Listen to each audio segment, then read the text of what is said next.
Ce magazine vous est offert par Arrêt Coiffure à Moissac, le Moulin de Joinnerie, votre espace bien-être à Brassac, MyWave Prod pour photos et vidéos, BPA pour vos fermetures et menuiseries.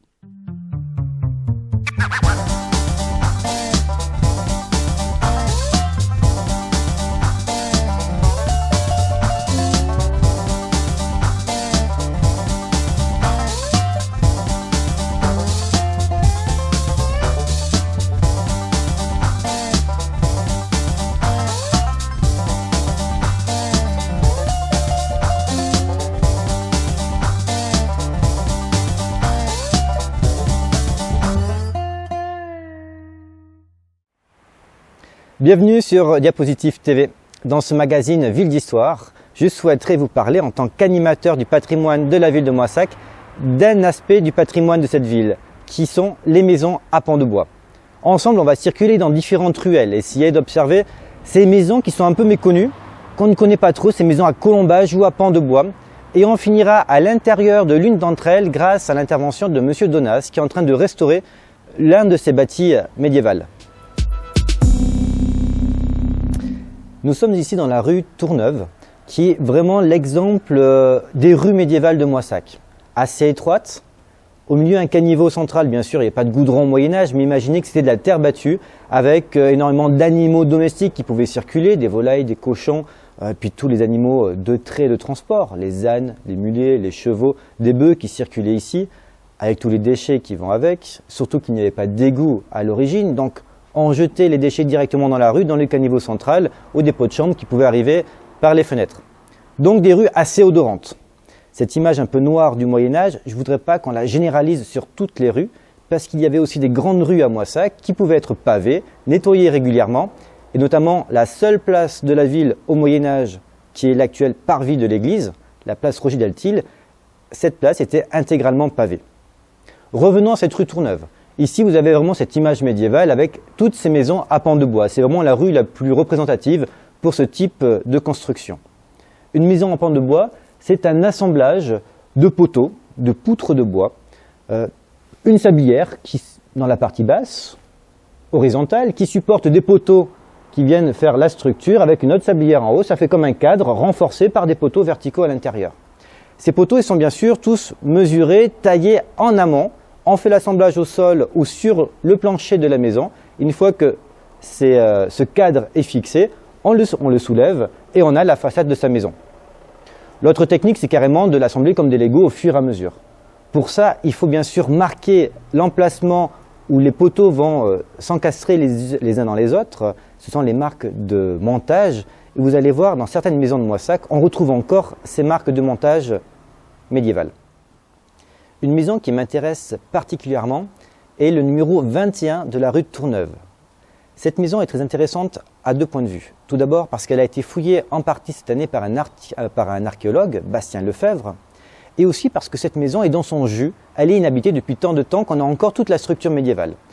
En rez-de-chaussée, maçonnerie en briques. Premier étage, à pans de bois et en encorbellement, c'est-à-dire qu'il s'avance sur la rue.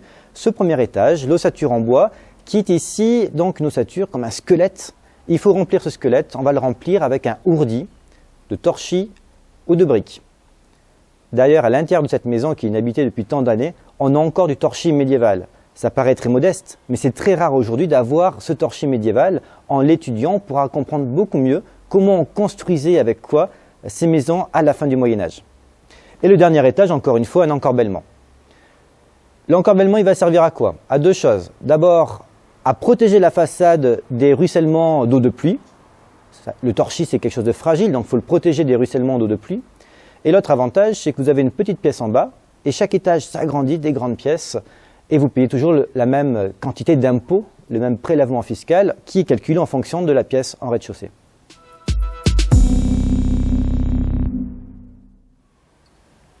Moissac n'est pas très connu pour ses maisons à pans de bois, contrairement à d'autres villes et villages comme Montjoie, comme Montricou à l'est de Montauban, où il y a de très belles maisons à pans de bois, ou même au Villard. Néanmoins, la ville de Moissac possède plus d'une trentaine de ces maisons. La plupart sont recouvertes d'un enduit, et donc si on ne fait pas attention, on passe à côté sans se rendre compte que ce sont des maisons de la fin du Moyen-Âge, du XVe, XVIe siècle. Quand c'est restauré, par contre, il y a tout un cachet qui se dégage. C'est le cas de ces maisons qui sont derrière moi. Si on regarde, à l'origine, il n'y a pas une maison, mais 3 maisons côte à côte. Ce sont des maisons en série. À un moment donné, il y a eu un projet de lotissement, un projet urbanistique. Qui en est à l'origine, on ne sait pas. Mais il y a donc 3 maisons identiques, des sortes un peu de pavillons ou d'HLM de l'époque. Des maisons assez étroites, des parcelles assez profondes. Donc les pièces au fond sont souvent très sombres. Vous avez une porte en rez-de-chaussée avec une fenêtre accostée. À l'étage, une fenêtre et sur l'autre côté, vous avez une croisée pour renforcer la structure à pans de bois. Et le deuxième étage, c'est une sorte de grenier ouvert. On appelle ça un soleilloux qui permet à la fois de stocker et de faire sécher des céréales, des grains, des fèves qu'on pouvait cultiver et produire à la fin du Moyen-Âge.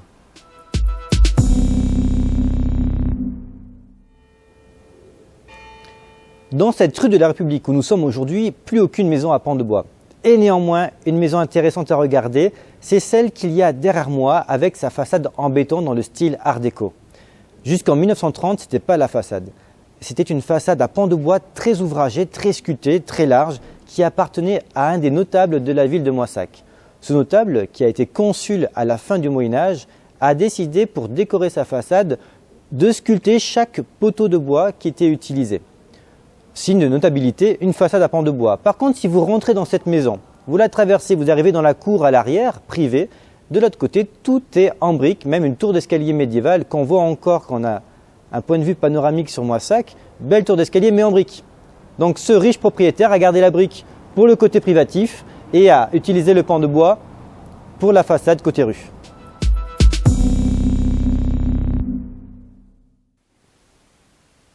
Nous voici maintenant à l'intérieur de l'une de ces maisons à pans de bois, chez Alexandre Donas. Bonjour, Bonjour. Et merci de nous accueillir donc chez toi, de nous ouvrir les portes de ta maison, Avec plaisir. qui est en travaux. C'est ce que j'aimerais que tu nous racontes. Dans quel état tu l'as acheté, pourquoi tu l'as acheté et ce que tu comptes en fait faire et surtout comment le faire. Eh bien, je l'ai acheté depuis 2 ans et je passais devant sans arrêt. J'ai vu qu'elle était à vendre depuis un certain nombre d'années.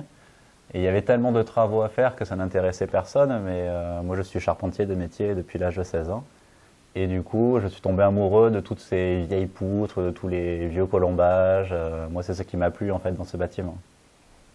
Alors moi, ce qui me plaît particulièrement, travaillant au service patrimoine, c'est que quand tu décides de restaurer ce bâtiment, tu vas respecter toutes ces techniques médiévales et j'imagine qu'au fur et à mesure que tu as étudié les charpentes, les murs, tu as découvert aussi un peu la manière de faire de la fin du Moyen-Âge. Complètement, oui. J'ai retrouvé les solivages à la française, les moulures dans des pièces massives qui ne se font plus aujourd'hui. Tout un tas de techniques que les anciens utilisaient et c'est ce qui donne justement cette âme à ce bâtiment. Et justement, donc, que des pans de bois ici, aussi bien la façade côté rue que l'intérieur ici, la cour à l'intérieur. Et quel bois on utilisait du coup à la fin du Moyen-Âge? Quel bois tu vas retrouver dans tes travaux? On utilisait principalement du chêne, dans tout ce qui est pièces maîtresses, comme les poteaux, les solives, tout ça c'était du chêne massif. Et du beau chêne qui a des cernes très serrées. Dans le temps, on laissait vraiment vieillir les poutres de manière à obtenir un bois parfait avant de le mettre en place. Et c'est pour ça que c'est toujours resté intact, c'est que les pièces de bois étaient sélectionnées, on ne mettait pas n'importe quoi. Donc du chêne. Chêne, peuplier pour les planchers, recouvert d'une couche de terre. Et par-dessus, la terre, on l'a mélangée, il a mélangé avec de la paille pour servir de liant et en même temps pour pouvoir laisser respirer un petit peu les dalles. Et par-dessus, des couches de tomates. D'accord, donc là encore aujourd'hui, tu as donc ces planchers et ce dallage de la fin du Moyen-Âge. Complètement, ouais. Ça c'est préservé. Et tu comptes le garder, le préserver? Ça, malheureusement, je ne vais pas pouvoir le préserver parce que je ne veux pas en fait démolir tout ce qui a été fait. J'ai peur que ça affaiblisse toute la structure de la maison. Donc je préfère le recouvrir d'une dalle en chaud et en chanvre de manière à ce que ça continue à respirer, mais pouvoir rattraper les niveaux sans toucher à l'ossature principale. Donc la respiration du bâtiment, le fait de permettre aussi peut-être à la structure en bois d'évoluer en fonction de l'humidité, du temps et des saisons. Voilà, c'est très important de prendre en compte. Pour la sainteté d'une maison, c'est super important qu'une maison puisse respirer naturellement sans le couvrir d'enduit qui l'empêchera de respirer, ça va pourrir au fur et à mesure. Donc c'est vraiment très important de respecter ça. D'accord.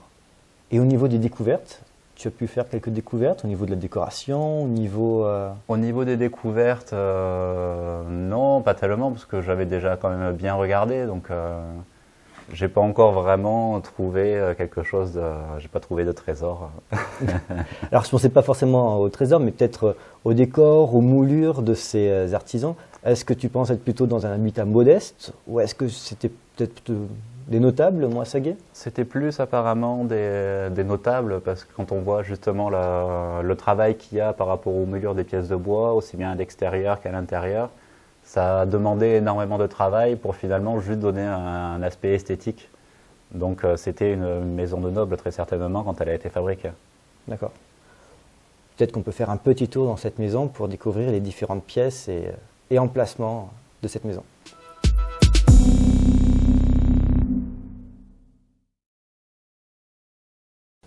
Nous avons maintenant changé de corps de logis. On a utilisé un escalier qui est dans cette cour centrale entre deux corps de bâtiment. D'ailleurs, cet escalier me semble complètement refait. Je l'ai refait entièrement et en chêne. Et j'ai essayé de réutiliser un petit peu dans l'esprit de la maison. J'ai trouvé des vieilles poutres en chêne d'un ami qui les faisait sécher depuis très longtemps. Donc c'est pareil, j'ai utilisé un bois très très dur, très dense et qui ne bougera pas, parce que pour faire un escalier, il faut sans arrêt faire des entailles dans les limons. Et pour peu que le bois ne soit pas entièrement sec, ça fissure ou ça nous laisse du jour. Donc il faut vraiment utiliser un bois déjà très ancien. Et l'escalier d'origine, il n'était pas réutilisable, le bois était en trop mauvaise qualité? Il était en trop mauvaise qualité parce qu'il y a eu un problème de fuite d'eau sur la cour intérieure et ça a coulé sur l'escalier pendant des dizaines d'années. Donc toutes les poutres maîtresses n'ont pas résisté au temps. D'accord. Par contre, la manière dont tu refais cet escalier, c'est entièrement chevillé. Tu n'as pas mis des clous? Ça, c'est un petit peu ma marque de fabrique. C'est parce que j'aime faire tous ces escaliers justement avec des assemblages à l'ancienne. Donc tout est chevillé comme il faisait traditionnellement. Donc tu as respecté l'escalier d'origine tout en le restaurant? Voilà. Il me manque encore les balustres qu'il faut que je taille. Mais c'est pareil, je vais faire des balustres à l'ancienne comme on peut trouver sur Moissac. Dans toutes les maisons aux alentours où il y a des cours intérieures, on trouve encore ces vieilles moulures de balustres. Il y en a quelques-unes encore qui sont en place. J'en ai laissé quelques-unes pour garder les gabarits et les refaire à l'identique. Après avoir utilisé cet escalier, on est passé sous une porte dont le linteau est décoré par une accolade, qui est un motif qu'on retrouve aussi sur d'autres maisons de la fin du Moyen-Âge, 15-16e siècle à Moissac, pour arriver dans ce dernier étage, qui est à l'origine sans doute un soleillou, un peu comme celui qu'on a vu il y a quelques instants. Donc cette galerie ouverte qui donnait sur l'extérieur. Et ici, quand on arrive, on voit que les poutres sont noires. Est-ce qu'il y a eu un incendie ou est-ce qu'il y a d'autres raisons? Alors il y a peut-être eu des incendies avec le temps, mais la raison principale pour cette noirceur, cette couleur du chêne, c'est que le tanin, au fur et à mesure des centaines d'années qui se sont écoulées, est ressorti et ça a créé une protection en fait sur les poutres existantes. Le bois fabrique une protection par lui-même et c'est ce qui donne cette couleur noire justement. On peut la retrouver également sur les façades extérieures, ça le protège des intempéries, c'est le bois qui crée cette couleur. D'accord, donc là, restaurer une maison à pans de bois, l'objectif là n'est pas de nettoyer, de sabler les poutres pour les blanchir, au contraire, c'est de respecter cette couleur qui est signe de bonne santé du bois en fait. Pour moi, en tout cas pour un connaisseur, effectivement c'est signe de bonne santé du bois. Je sais que normalement les gens auraient tendance à le nettoyer, mais ce serait dommage, ce serait l'affaiblir. D'accord. Alors par contre, il y a des poutres, on a l'impression qu'elles se poursuivent à travers le mur. Tout à fait, c'est parce qu'en fait les maisons correspondaient les unes aux autres. On voit encore quelques ouvertures à travers les murs. Et c'était des maisons qui étaient fabriquées d'un seul tenant et des énormes poutres qui passaient d'un bâtiment à l'autre et qui continuaient. Donc soit plusieurs maisons identiques construites sur le même modèle, soit une seule maison. Soit une seule maison en utilisant les mêmes poutres. D'accord. On peut observer également, il y a des entailles ici, c'est que dans le temps, il y avait un petit balcon. Ce dernier partie de mur a été refaite en fait. Qui donnait au-dessus de la rue. Voilà. On remarque aussi qu'on est dans la rue, la maison d'à côté dont la façade est entièrement cimentée, elle a été réalignée puisque quand on est à l'intérieur, on se rend compte que la structure intérieure reste du pan de bois. Par contre, l'extérieur, c'est uniquement cimenté, donc on n'a plus aucun témoignage visuel à l'extérieur de la maison médiévale, alors que dès qu'on rentre, on retrouve les cloisons médiévales. Et voilà, c'est le charme que j'aimerais laisser à cette maison en essayant de conserver au maximum de bois pour qu'on puisse voir comment c'était réalisé avant. Et en même temps, ça donne un charme à la façade. Et peut-être dernière question concernant ces façades, est-ce que tu vas réenduire les façades ou est-ce que tu vas garder le ourdi en briques ou en torchis? Alors j'aurais aimé, malheureusement, à Moissac, les briques, en fait, quand on les laisse apparentes, elles se font attaquer par des petites bestioles. Donc l'idéal est quand même de refaire un enduit. Donc je vais faire un enduit à la chaux, par-dessus, entre les colombages, en essayant de garder un maximum de bois apparent, mais tout ce qui est briques, je vais devoir le réenduire. En tout cas, merci beaucoup de nous avoir ouvert les portes de cette maison et merci aussi de les restaurer en respectant toutes ces traditions. C'est une partie du patrimoine qui est sauvée grâce à des gens comme toi qui s'investissent et qui respectent les techniques médiévales. Merci. Moi, après, c'est par plaisir que je le fais aussi. C'est justement pour pouvoir continuer à observer les maisons telles qu'elles se réalisaient il y a 500 ans. Ce magazine sur les pans de bois de Moissac s'achève. Je remercie chaleureusement Monsieur Donas de nous avoir ouvert les portes de sa maison. Si vous voulez plus de renseignements ou plus d'informations sur la vie de Moissac au Moyen-Âge, n'hésitez pas à nous contacter au service patrimoine de Moissac.